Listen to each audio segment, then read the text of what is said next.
Muy bien, ahora vamos a hablar del oído medio. El oído medio es una cavidad llena de aire que se halla excavada en el hueso temporal y, de acuerdo a esta imagen, se halla situada entre el conducto auditivo externo, se me perdió el puntero, en sentido lateral acá, y el oído interno en sentido medial. Este pequeño espacio corresponde al oído medio. Ok, vamos a ampliar la imagen y podemos detallar que el oído medio está constituido por un conjunto de huesecillos, ya lo decíamos inicialmente en la exposición.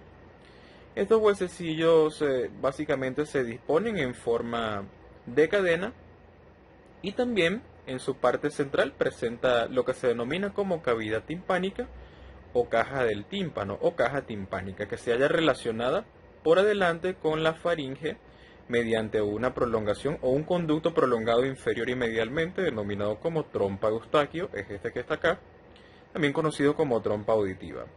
Posteriormente se relaciona con las cavidades mastoideas, la cavidad timpánica. Cavidad timpánica.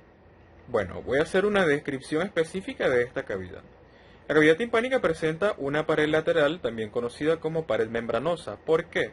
Ya lo veremos. Voy a utilizar como referencia esta imagen y esta inferior. Vamos a descartar esta derecha. ¿Ok? Bueno, la pared lateral presenta la membrana timpánica. Por eso es que se denomina como pared membranosa. La membrana timpánica se puede observar acá, coloreada en negro, y aquí, bueno, en su forma tridimensional, coloreada en azul. La membrana timpánica es precisamente una membrana, es circular, es delgada y también transparente, y presenta generalmente un diámetro de 1 centímetro. Se inserta inferiormente en este espacio o esta estructura denominada como surco timpánico, en la porción timpánica del hueso temporal. Superiormente podemos darnos cuenta que no existe surco. Por ello, el anillo se separa o se desprende para luego aplicarse sobre la apófisis lateral de este hueso que está acá, que se trata del martillo. Aquí no se puede apreciar esta apófisis lateral. Pero bueno, este martillo será estudiado más adelante. Ya conoceremos toda su composición. La membrana timpánica presenta en su cara medial, todo esto es medial y todo esto es lateral, ¿ok? Medial, aquí se halla la cavidad timpánica, aquí el oído interno y aquí el conducto auditivo externo. Entonces, en su cavidad o en su cara medial, perdón, presenta más o menos al nivel de su parte central o parte media una saliente denominada como ombligo de la membrana timpánica. Sobre este ombligo se va a aplicar una porción del martillo denominada como manubrio del martillo, específicamente su extremo inferior. Aquí se puede observar el manubrio del martillo aplicándose sobre la membrana timpánica. Acá también, cómo se aplica sobre el espesor. Y en su cara lateral cóncava cierra el conducto auditivo externo. La pared medial, también conocida como pared laberíntica. Esta pared presenta el promontorio, las dos ventanas, la ventana oval y la ventana redonda, una eminencia de forma piramidal y la apófisis coclariforme. Promontorio, ventanas, eminencia piramidal y apófisis coclariforme. El promontorio es una saliente ósea. En esta imagen se puede apreciar que presenta una forma similar a la membrana timpánica, solo que a diferencia pues de esta es que es un poco más pequeña y es una formación ósea, no membranosa. El promontorio presenta en su parte inferior este pequeño orificio que está acá, denominado como conductillo del nervio timpánico, a través del cual el nervio timpánico va a discurrir para posteriormente ramificarse y proporcionar la inervación de esta área. Este conductillo también es denominado como conducto de Jacobson. Superiormente al promontorio tenemos esta abertura denominada como ventana oval o ventana vestibular, que va a mantener en contacto la cavidad timpánica con la cavidad vestibular del oído interno. E inferiormente a ella, la ventana redonda, también conocida como ventana coclear. En general, estas dos ventanas son las que se van a encargar de transmitir el sonido del oído medio al oído interno. O bueno, a través de ella pasa, ¿no?, este sonido. Tenemos que detrás de todas estas estructuras mencionadas hasta acá, este espacio, denominado como eminencia triangular, presenta la forma de pirámide. Este espacio es muy importante porque en su fondo se halla alojado el músculo estapedio del estribo y presenta en su vértice, ubicado acá, se me perdió el puntero otra vez, acá, un orificio por el cual va a discurrir el tendón del músculo estapedio del estribo. Y por último tenemos la apófisis cocleariforme. Esta apófisis cocleariforme se halla superiormente y adelante del promontorio y se prolonga o forma una prolongación, un conducto, en el cual se va a alojar el músculo tensor del tímpano, del martillo, y también presenta un orificio que, bueno, va a dar paso al tendón de dicho músculo. La pared superior, también conocida como pared tegmentaria, aquí se puede detallar. Esta pared superior es una lámina ósea delgada, es convexa superiormente, aquí se puede evidenciar su convexidad superior, y bueno, constituye el techo de la cavidad timpánica. Y también separa la cavidad timpánica de la fosa media de la cavidad craneal. La pared inferior, también conocida como pared yugular. ¿Por qué? Porque esta se halla relacionada con el bulbo superior de la vena yugular interna y forma sencillamente el piso de la cavidad timpánica. La pared posterior, también conocida como pared mastoidea. ¿Por qué? Porque se halla en relación con el antro mastoideo. Aquí se puede observar este espacio corresponde al antro mastoideo. Y bueno, esta pared presenta la entrada al antro mastoideo. Y también mantiene en contacto la cavidad timpánica con dicha estructura, dicho antro. Y se puede observar a esta altura cómo el nervio facial penetra en la cavidad timpánica en forma de la cuerda del tímpano. Esto es un orificio y se denomina como orificio timpánico. Pared anterior, también conocida como pared carotidia, por su relación con el conducto carotidio. Es esta que está acá y está marcada principalmente por este orificio denominado como orificio timpánico de la trompa auditiva.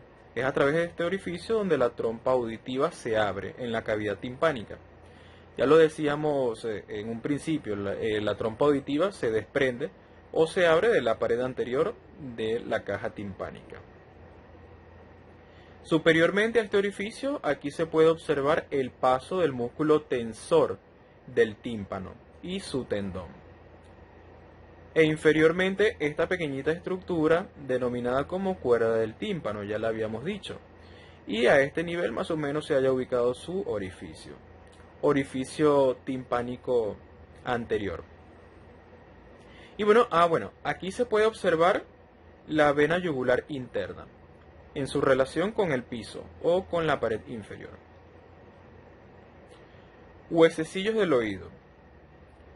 Estos huesecillos se disponen de lateral a medial o desde la membrana timpánica a la ventana oval de la siguiente forma: el martillo, el yunque y el estribo. El martillo, acá lo podemos observar en estas dos imágenes.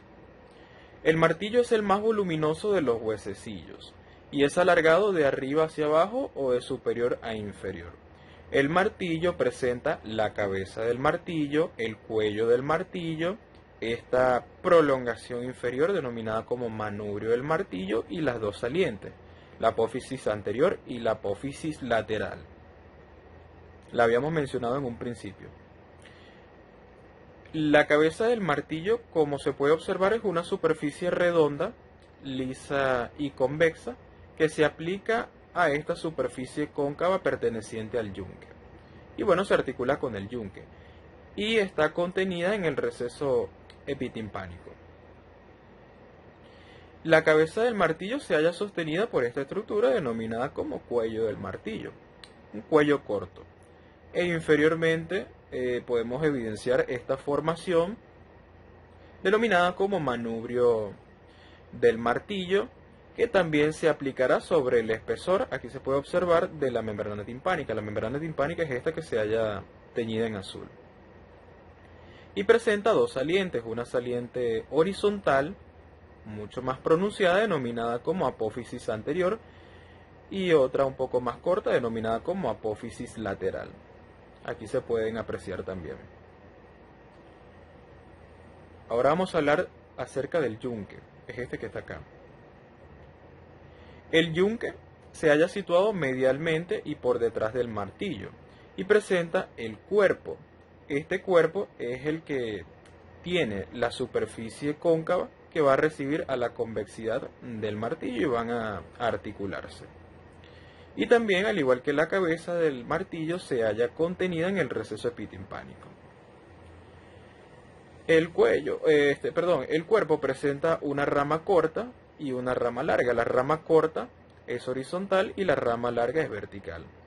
La rama larga termina en una dilatación denominada como apófisis lenticular que se va a articular con el estribo. Aquí se puede apreciar. Acá. Por último tenemos el estribo. El estribo, como observamos, es el hueso más pequeñito, o es el hueso más pequeño de los tres. Y también el hueso más pequeño, curiosamente, del cuerpo humano. El estribo presenta una cabeza que a su vez tiene una superficie cóncava en su cara lateral que va a recibir la convexidad de la apófisis lenticular y se va a articular con el yunque. Presenta dos apófisis o dos ramas, mejor dicho, una rama anterior, una rama posterior, y estas dos ramas van a contornear este orificio que va a estar cerrado inferiormente por esta formación ósea circular denominada como base del estribo, que se va a aplicar al contorno, a todo el contorno de la ventana oval. Articulaciones de los huesecillos. Los huesecillos presentan dos articulaciones. Una articulación intrínseca que mantiene unidas los huesecillos entre sí y una articulación extrínseca que, mantiene unidas los huesecillos a otras estructuras vecinas. Voy a hacer hincapié y haré énfasis en las articulaciones intrínsecas sin descartar un poco los fundamentos de las articulaciones extrínsecas. Pero esto para aclararlo. Las articulaciones intrínsecas son la articulación incudo-malleolar y la articulación incudo-estapedial. La articulación incudo-malleolar mantiene unida al martillo y al yunque. Y es una articulación, ambas son articulaciones sinoviales. Esta es una articulación específicamente celar, de tipo celar, que va a estar caracterizada por el contacto entre dos superficies inversas o totalmente inversas y que presentan o se hallan unidas mediante un ligamento y cápsula fibrosa y un pequeño menisco intraarticular. Y presenta también líquido sinovial. Y las superficies articulares ya la habíamos dicho, la cabeza del martillo y la convexidad, superficie cóncava, del yunque. La articulación incudo-estapedial, mantiene unida al yunque con el estribo. Ya también hacíamos referencia de ella. Sus superficies articulares son la apófisis lenticular del yunque y la cabeza del estribo. Es una articulación de tipo esferoidea. Las articulaciones extrínsecas, ya lo decíamos, mantienen unidas tanto al martillo como al yunque de otras formaciones totalmente adyacentes, al igual que el estribo. Aquí podemos observar cómo el martillo se aplica sobre la membrana timpánica y presenta este ligamento que lo mantiene unido al techo de la cavidad timpánica. Ese se trata del ligamento superior. Y acá el estribo, ya lo decíamos también, ocupa todo el contorno de la ventana oval y del cual se fija también mediante un ligamento pequeñito denominado como ligamento anular del estribo. Músculos de la cavidad timpánica. Los músculos de la cavidad timpánica o los huesecillos o cadena de huesecillos se someten a la acción de dos músculos que son el músculo tensor del tímpano, ya hablábamos de él, y el músculo estapedio del estriba, también hacíamos referencia. El músculo tensor del tímpano es este que está acá, es un poco más alargado que el estapedio y se inserta por delante en la porción cartilaginosa de la trompa auditiva y por detrás se va a insertar mediante un tendón en el extremo superior del manubrio del martillo, este que está acá. Esto es un músculo que se halla inervado por el nervio mandibular y como acción tensa la membrana timpánica al igual que tracciona medialmente al manubrio del martillo. Y por último tenemos este chiquitito que se trata del estapedio del estribo, ya lo decíamos, él se inserta en el fondo de la eminencia triangular de la cual emerge por este tendón fino que se va a insertar o se va a fijar en la parte posterior del cuello de este hueso que se trata del estribo. Y su función va a ser traccionar hacia atrás la cabeza del estribo. Y bueno, y se halla inervado por este nervio denominado como nervio facial o séptimo par craneal. Aquí podemos observar cómo emite un pequeño ramo al músculo estapedio del estribo. Irrigación e inervación.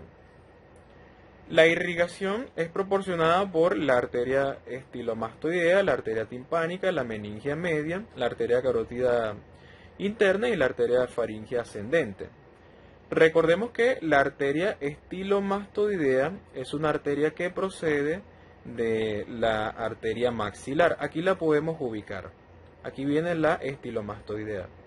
De la maxilar no, perdón, de la auricular posterior. Aclaremos esto, auricular posterior.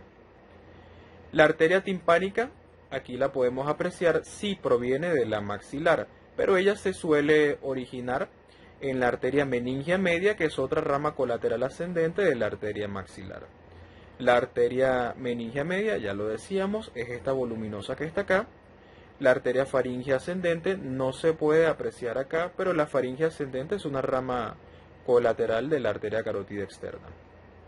Y bueno, esta mucho más evidente, que es la arteria carótida interna, discurriendo o pasando por el conducto carotidio. Su inervación. Bueno, ya habíamos hablado de una inervación motora del nervio mandibular y el nervio facial. Se me olvidó decir que el músculo estapedio del estribo se halla inervado por el nervio facial. Disculpen eso. Y bueno, esta inervación es sensitiva y está representada por el nervio timpánico y también por el nervio carótido timpánico. Aquí se puede ver el nervio timpánico, cómo se desprende del ganglio petroso del nervio glosofaringeo noveno par craneal.